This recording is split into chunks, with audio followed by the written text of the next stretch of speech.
చక్కని సీతకి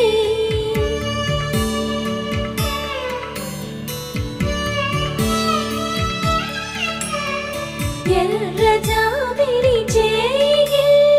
రాముడేడని అడుగుతుంటే చూడలేదని పెదవి చెప్పే చెప్పలేమని కనులు చెప్పే నల్ల పూసైన